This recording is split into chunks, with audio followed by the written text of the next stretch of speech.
கோவை ஜீவஜோதி கலை தொடர்பகம் பெருமையுடன் வழங்கும் மாதா தொலைக்காட்சியின் அறம் செய் நிகழ்ச்சிக்கு உங்களை வரவேற்பதில் மற்றற்ற மகிழ்ச்சி கொள்கிறேன். நான் உங்களில் ஒருவன் கேமி ஏஜே. இந்த நிகழ்ச்சி பெற்றோர்களுக்கான பிள்ளை வளர்ப்பின் அரிச்சுவடி.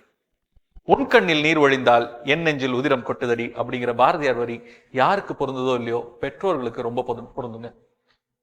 குழந்தைகளுக்கு ஒரு சின்ன காயமானா போதும் பெற்றோர்களுக்கு குருதி கொட்டும். அது குழந்தைகளுக்கு காயமானா பெற்றோர்கள் நெஞ்சில உதிரம் கொட்டுதுங்கிறது மாறவே மாறாது. அதை பற்றி தான் இந்த வாரமும் இனி வரக்கூடிய ஒரு சில வாரமும் விவாதிக்க இருக்கிறோம். அறம் செய் நிகழ்ச்சியில் குழந்தைகளுக்கு ஏற்படும் அன்இன்டென்ஷனல் இன்ஜுரிஸ், அதாவது தவிர்க்க முடியாத எதிர்பாராத காயங்கள் மற்றும் அதனால் ஏற்படும் பிரச்சனைகளை தான் இந்த வாரம் விவாதிக்க இருக்கிறோம். அதற்காக அரங்கத்தில் நம்மோடு இணைகிறார்கள் செவிலியர்கள். ஒரு 6 செவிலியர்கள் இருக்காங்க. அவங்க கூட சேர்ந்துட்டு வழக்கம் போல இதை பேசுவதற்கு நம்மோடு அரங்கத்தில் டாக்டர் ஷில்பா டெரன்ஸ், குழந்தைகள் மற்றும் இளம் பருவத்திற்கான நிபுணர். Welcome doctor. உங்களை அரங்கத்திற்கு வரவேற்கிறோம். நான் நர்சஸ் உங்ககிட்ட இருந்தால் ஆரம்பிக்கணும்னு நினைக்கிறேன். என்னன்னா, நீங்கள் நிறையா கேசஸ் பார்த்துருப்பீங்க. குழந்தைகள் அறக்க பறக்க பெற்றோர்கள் ஓடி வந்திருப்பாங்க. ஐயோ இந்த ஒரு காயம் ஆயிடுச்சு, இல்லை இது ஒரு பிரச்சனை ஆயிடுச்சு அப்படின்னு சொல்லிட்டு. சமீபத்தில் நீங்கள் பார்த்த அந்த மாதிரியான ஒரு சில விஷயங்களை பற்றி நீங்கள் முதல்ல சொன்னீங்கன்னா அதிலிருந்து அப்படியே இந்த ஷோக்கில் போகலான்னு நான் நினைக்கிறேன். ஸோ நீங்கள் சமீபத்தில் பார்த்த பயங்கரமான இல்லது ரொம்ப முக்கியமாக இதை சொல்லணும், இந்த மாதிரியான இன்ஜுரிஸ் நீங்கள் சமூகத்துக்கு சொல்லி ஆகணும் அப்படிங்கிற ஒரு இன்ஜுரியை பற்றி நீங்கள் சொல்லலாம். குழந்தைகளுக்கு ஏற்பட்டது. குழந்தைகள்ன்ட்டு பார்க்கும் பொழுது அவங்களுக்கு அறியாத வயசு முதல்ல. அதே போல் இப்போ நடக்கும் பொழுது கூட நம்ம தவழ்கிற வயசில் மூக்கில் அப்படியே இடிச்சுக்குவாங்க. அது நம்மளுக்கு தெரியாது. அதே போல் நம்ம இந்த கட்டை வச்சு குழந்தைங்களுக்கு ஃபஸ்ட்டு நட பழகி கொடுப்பாங்க. அதிலிருந்து தவறி விழுவாங்க. இல்லை, இப்போ நீங்கள் சமீபத்தில் இப்போ நான் என்ன கேட்குறேன்னா, இப்போ நீங்கள் பார்த்த ஒரு இம்மீடியட்டான கேஸ் உங்ககிட்ட வந்தாங்க, அறக்க பறக்க ஓடி வந்த கேஸ் அப்படின்னு ஒரு விஷயத்த சொல்லணும். அது சொல்ல போனாக்கா, இந்த சின்ன குழந்தைங்க 1 to 8 monthஸில் இந்த குழந்தைங்களுக்கு குளிர்ச்சியாக இருக்கணும் அப்படின்ட்டு சொல்லிட்டு வயசானவங்க முதியோர்கள்லாம் என்ன செய்வாங்க, கண்ணில் காதில் இதிலெல்லாம் ஆயில் ஊற்றுவாங்க. ஆமாம். அது போல் ஊத்துனாக்கா பாய்சன்ன்றது அவங்களுக்கு தெரியாது.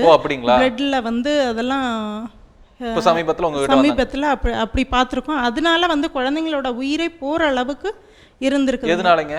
அது லங்ஸ்ல எல்லாம் போய் அது பாய்சன் ஆயிரும். ஓகே, இந்த எண்ணெய் காதுல ஊத்துனது இல்ல கண்ணுல மூச்சு திணறல் டிஸ்கலரேஷன் ஆகி அப்படி இறக்கிறதுக்கு சான்சஸ் இருக்குது. அதையும் நான் பார்த்துருக்கேன் கண்ணால. ஓகே, ஸோ என்னன்னா இந்த எண்ணெய் ஊற்றுறதுங்கிறது பண்ணக்கூடாது அப்படிங்கிறாங்க. Okay okay fine. நீங்கள் வேற யாராச்சும்? இல்லை, இப்போ ரீசெண்டாக 2 daysக்கு முன்னாடி நடந்த ஒரு இன்சிடெண்ட்டு. என் ஃப்ரெண்டோட பேபி 3.5 years 4 years தான் அந்த பேபி. அவங்க தொட்டி திறந்து வச்சுருப்பாங்க போல். அந்த குழந்தை மேலே போயிருச்சுன்னு நினச்சி அம்மா விட்டுட்டாங்க, கீழே இருக்கான்னு நினச்சி அப்பா விட்டுட்டாங்க. கடைசியில் குழந்தை அதுக்குள்ளே விழுந்த வேகத்தில் அந்த குழந்தை இதையும் மூடிட்டான். அந்த தொட்டியோட இதையும் அவனே மூடவும் செஞ்சனால அந்த குழந்தை உள்ளே இருந்ததே அவங்களுக்கு தெரியாமல் போயிடுச்சு. அதனால் எப்போவுமே ஒரு குழந்தைங்க இருக்கும்போது நம்ம கண்டினியூஸாக அந்த குழந்தைகளை பார்த்துக்கிட்டே இருக்கணும். அவன் விளையாண்டுப்பான், அவன் பண்ணிப்பான் அப்படின்னு சொல்லிட்டு நம்ம தனியாக அந்த குழந்தைகளை எனக்கு விட்டுறக்கூடாது. ஒரு குறிப்பிட்ட டைம் கேப்பில் ஒரு 10 நிமிஷம் 15 நிமிஷத்துக்கு இடையில குழந்தைகளை என்ன பண்ணுறாங்கிறத கவனிச்சுக்கிட்டே இருக்க வேண்டியது முக்கியமான விஷயமா இருக்குது. ஸோ அந்த குழந்தைக்கு என்னாச்சு? இப்போ அந்த குழந்தை இல்லை, இறந்துருச்சு அந்த குழந்தை. ஓகே. அதனால எப்போவுமே பேரண்ட்ஸ் இல்லை அப்பாட்ட இருப்பான் அம்மாட்ட இருப்பான் அப்படிங்கிற ஒரு அந்த இது இல்லாமல் எப்போவுமே குழந்தைகளை ஒரு 5 minutes ஒருக்கா நம்ம கூப்பிட்றதோ இல்லை நம்ம வேலையே செஞ்சுட்டு இருந்தாலுமே அந்த குழந்தைகளை அட்லீஸ்ட் அந்த சவுண்டு கேட்கணும். நம்ம அங்கே இருக்கிற இடத்துல இருந்தாலும் அந்த குழந்தைகளை கூப்பிட்டு இருந்தோம்னா அந்த குழந்தை நம்ம கண்ணுக்கு முன்னாடி இருக்கான் அப்படிங்கிற ஒரு இது இருக்கும். ஒரு சின்ன இது அஜாக்கிரதைன்னு சொல்ல முடியாது. ஓவரா ஓகே இங்கே தான் நம்ம பையன் இங்கே தான் வீட்டுக்குள்ள தான் விளையாண்டு இருப்பான் அப்படிங்கிற ஒரு எண்ணத்தில் மிஸ் பண்ணியிருக்கக்கூடிய வாய்ப்பு இருக்குது. அது ஒரு குழந்தையோட உயிரே போகிறதுக்கு வாய்ப்பு. Okay fine. அதே சமயம் தாழ்வான இடத்துல இருக்கக்கூடிய தொட்டிகளை மூடி வைக்கிறதும் கூட பெட்டர் குழந்தைங்கள இருக்கிறதுல. ஓகே சொல்லுங்க. அதே போல் சில வீடுகளில் பார்த்தீங்கன்னா கேரசின் மண்ணெண்ணெய் அவங்க என்ன பண்ணுறாங்க, ஜூஸ் பாட்டிலில் ஊற்றிடுவாங்க. எம்டி பாட்டில்ஸில் ஊற்றி அது கொக்கோ கோலா பாட்டில் இல்லாட்டி வேறு ஏதாவது ஜூஸ் பாட்டிலில் ஊற்றி வச்சாங்கன்னா அந்த குழந்தைங்க ஆர்வமாக அதில் போய் தண்ணி அப்படின்னு நினச்சிட்டு எடுத்து குடிச்சிடுறாங்க. அதில் மண்ணெண்ணெய் பாய்சனிங் தான். அது கெமிக்கல்ஸ் என்னாகும் உள்ள ஃபுல்லாக லங்ஸில் போய் பாதிக்கும்போது அது கெமிக்கல் நிமோனியா அப்படிங்கிற ஒரு வியாதியை நம்மளுக்கு கொண்டு கொடுக்கும். அது பார்த்திங்கன்னா அதில் ஆன்டிபயோட்டிக் போட்டு அதனால ஏதாவது குழந்தைங்க நல்லா இருக்கிற குழந்தைங்க கூட அதில் சஃபர் ஆகி நான் பின்னாடி பெரிய ப்ராப்ளத்தில் கூட முடியக்கூடாது. குழந்தைகளுக்கு கை கெட்டுற தூரத்தில் மெயினாக அந்த பாட்டிலில் ஊற்றி வைக்கிற பழக்கமே இருக்கக்கூடாது. சரி. பாட்டில்ஸில் இந்த ஜூஸ் பாட்டில் மெயினாக அந்த ஜூஸ் பாட்டில் தான். ஏன்னா குழந்தைங்க அதை அட்ராக்டிவாக எடுத்து குடிச்சிருவாங்க. ஆமா, அது ஒரு ப்ளூ கலர்ல சிவப்பு கலர்ல அழகா இருக்கு போது அதை எடுத்து குடிச்சிறதுக்கான வாய்ப்பு இருக்கு. அதுதான் நம்ம அதே போல் நம்ம பக்கத்து வீட்டில் குழந்தைங்களை இல்லாட்டி கூட அவங்கக்கிட்ட நம்ம அட்வைஸ் பண்ணலாம், இந்த மாதிரி ஊற்றி வைக்காதீங்க. ஏன்னா நம்ம குழந்தைங்க போய் விளையாட ஆரம்பிக்குங்க. அப்போ அங்கிருந்து நம்ம வந்து எடுத்து குடிக்கிறதுக்கு வாய்ப்புகள் இருக்கு. இன்னும் நிறைய நான் வந்து பீடியாட்ரிக் டிபார்ட்மெண்ட்டில் இருக்கிறப்ப நான் பார்த்துருக்கேன். இதுதான் ஓகே. அதில் வந்து நிமோனியா வந்துருச்சுன்னு வச்சுக்கோங்க, அது லைஃப் லாங் கொஞ்சம் அதில் லங்ஸில் இன்ஃபெக்ஷன் இருந்துகிட்டே இருக்கும். இது வந்து ஒரு என்னதான் கியூர் பண்ணாலும் லைஃப் லாங் வந்து ஒரு சின்ன இன்ஃபெக்ஷன் இருந்துகிட்டே இருக்கும். சடனாக பிள்ளைங்களுக்கு வந்து இம்யூனிட்டி பவர் அதில் போயிடும். கரெக்ட். ஏன்னா அது ஒரு எக்ஸ்டர்னல் பார்ட்டிகல், அது கெமிக்கல் இல்லைங்களா, கெமிக்கல் வேற. இம்யூனிட்டி பவர் போச்சுன்னா அந்த லைஃப் லாங் அந்த குழந்தைங்களுக்கு சீக்கிரம் வந்து ஏதாவது இன்ஃபெக்ஷன் வர்றதுக்கு வாய்ப்புகள் நிறையவே இருக்கு. ஓகே. ஸோ இந்த மாதிரி நீங்க சமீபத்தில் பார்த்த ஒரு பெரிய கேஸ் இதை நான் சொல்லி ஆகணும் அப்படின்னு நினைக்கிற மாதிரியான கேஸ்.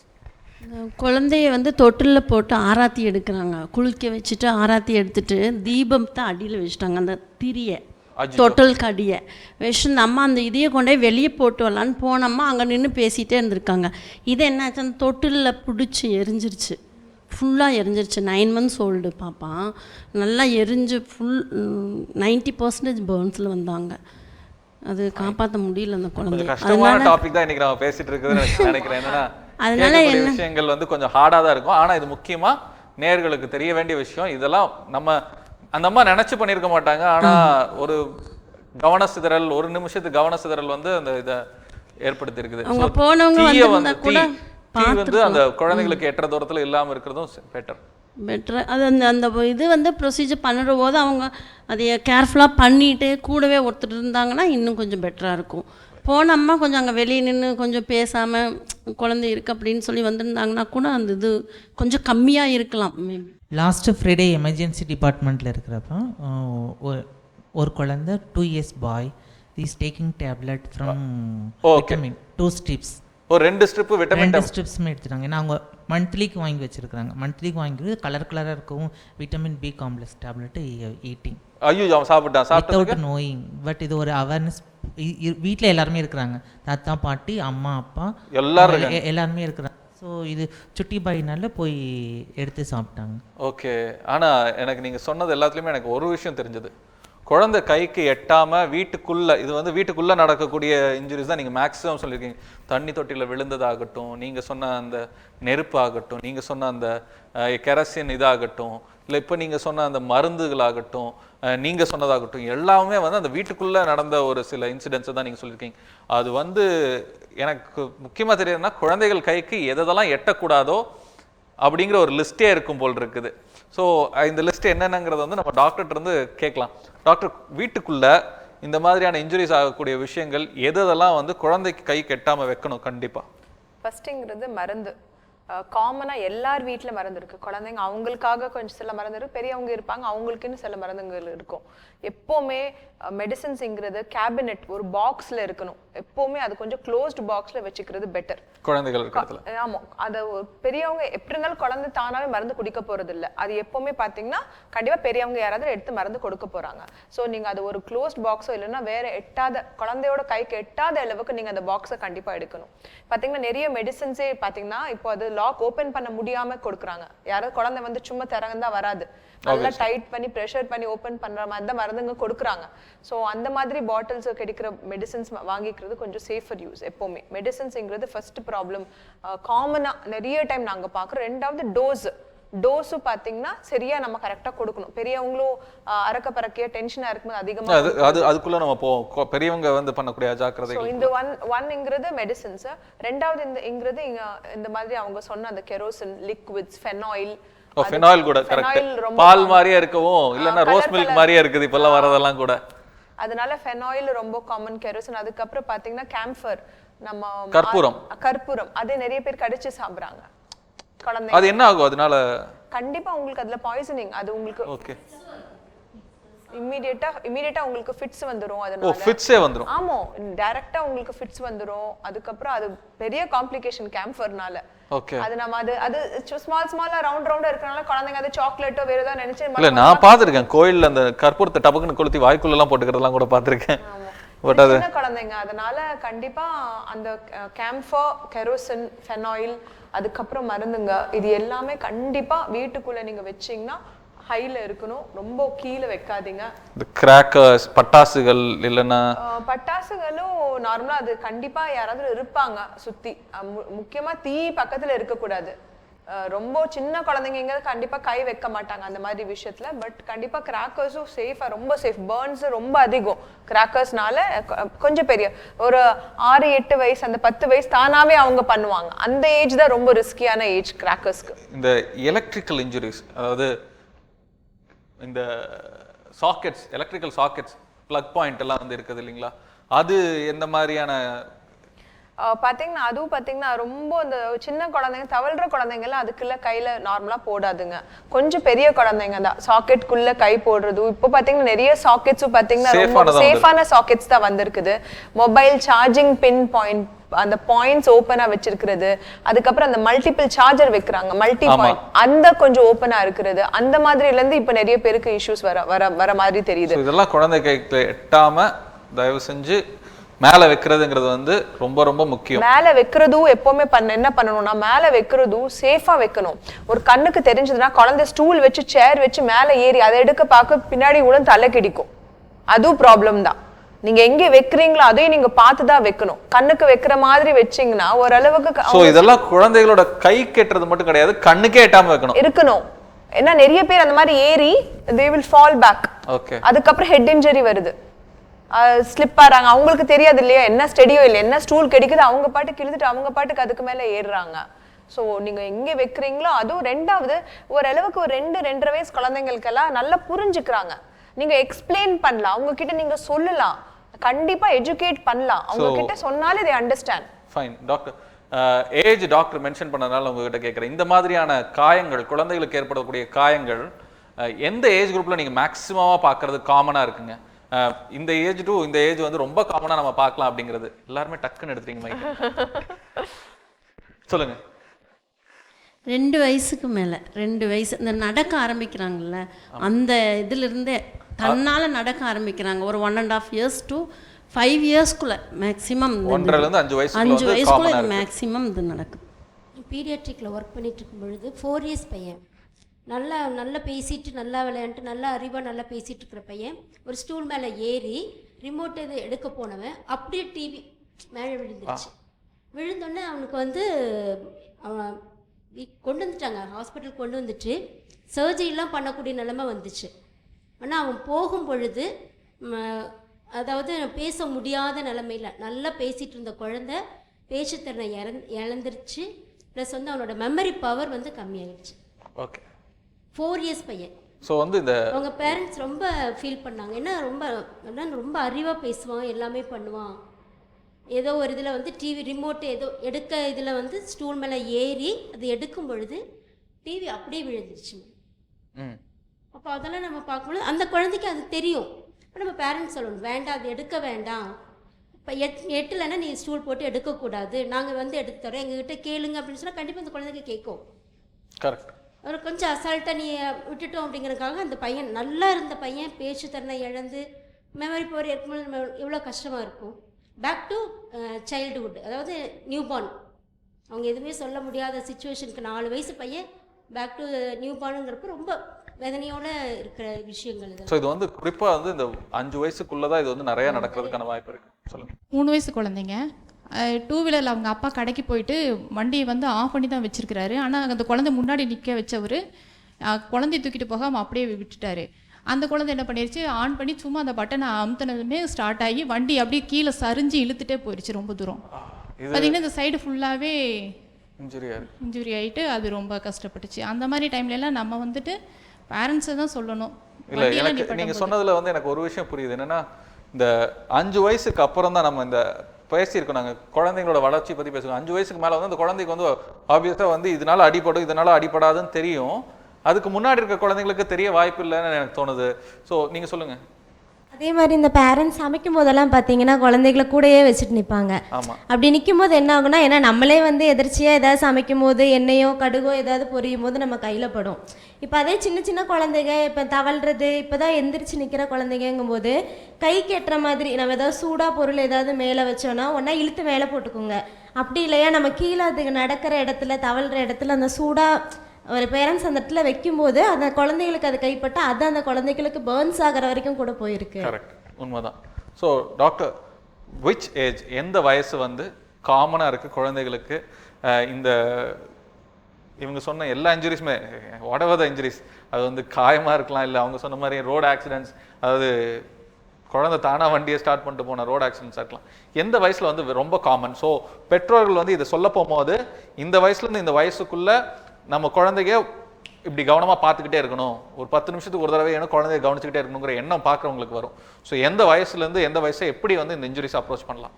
பிலோ 5 இயர்ஸ் 5 வயசுக்கு கீழே இருக்கிற எல்லா குழந்தைங்க ஆர் வெரி ப்ரோன் இன்ஜுரிஸ்க்கு. நார்மலாக பார்த்தீங்கன்னா சீக்கிரமா அவங்க ஏதாவது ஒரு காயப்படுறது இல்லைன்னா ரொம்ப ரொம்ப காமன். அதில் பார்த்தீங்கன்னா மெயினாக நடக்கிற ஸ்டேஜ் அந்த நம்ம 1.5 வயசுலேருந்து அந்த 5 வயசுக்குள்ள ரொம்ப இன்னும் கொஞ்சம் அதிகம். ஏன்னா அதுக்கு கீழே இருக்கிறது நிறைய டைம் பேரண்டோடனால அவங்க தெரியாம தான் நடக்கிற சான்ஸ் இருக்கு.